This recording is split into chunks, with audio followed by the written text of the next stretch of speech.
When President Trump's political obituary is written, you can bet the decision he makes Monday about a Supreme Court justice will be pretty high up. The person Trump will nominate at 9 p.m. is in line to create a clear 5-4 conservative majority on the nation's highest court. But much like his entire presidency, there are no assurances it will go smoothly.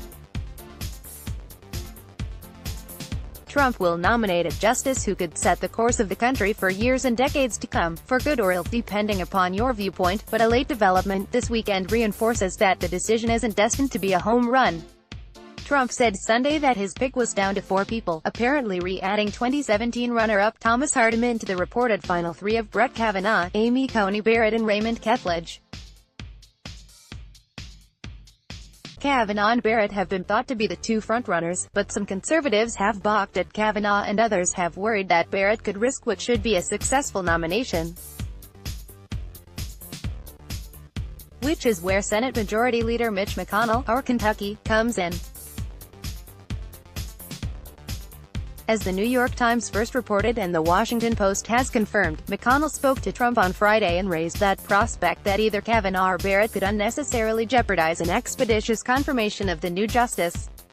In the case of Kavanaugh, it's because he has spent the past couple of decades as an appeals court judge, a top Bush administration official and a lawyer on Kenneth Starr's team during the Bill Clinton scandal, leading to a paper trail that could take a very long time to sort through, and could potentially spring some surprises.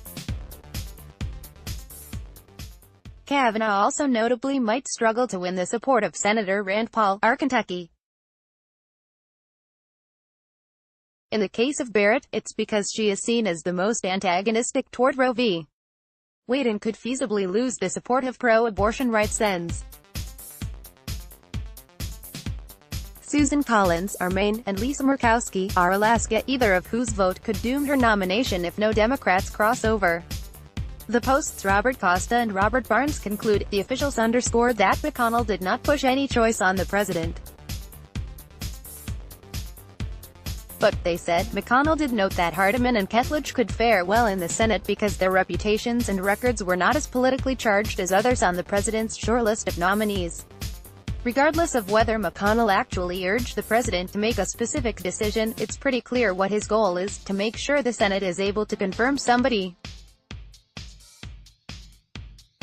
And that could be compelling for a few reasons. First is the GOP's narrow majority, which is effectively 50-49 with Senator John McCain, RN's battling brain cancer.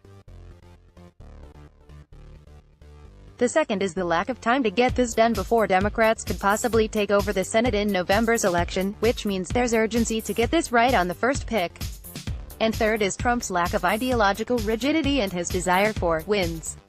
Trump has provided plenty of reason for skepticism that he actually cares about whether Roe is overturned or how consistently conservative the new justice will be. The president may have some ideological convictions, but abortion isn't one of them. His track record, and regular gloating about Justice Neil M. Gorsuch, makes clear this is mostly about wins and about keeping the base intact. And if the president is asking himself what's the easiest win, McConnell has given him the answer. Kethledge and Hardiman both carve pretty mild and even blue-collar profiles, and neither has stoked the passions of the GOP base enough to spawn full-fledged campaigns against them.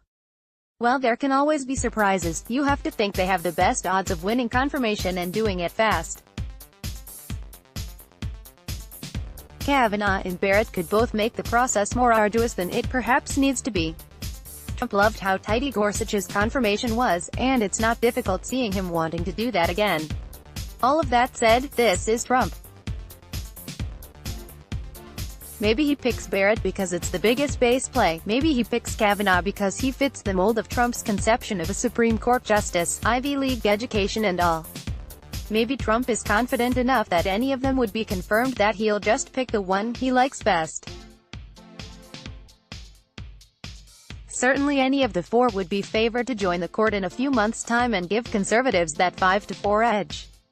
But McConnell thinks it was worth pointing in the direction of the easiest wins and avoiding unnecessary headaches. We'll see if Trump goes for the path of least resistance.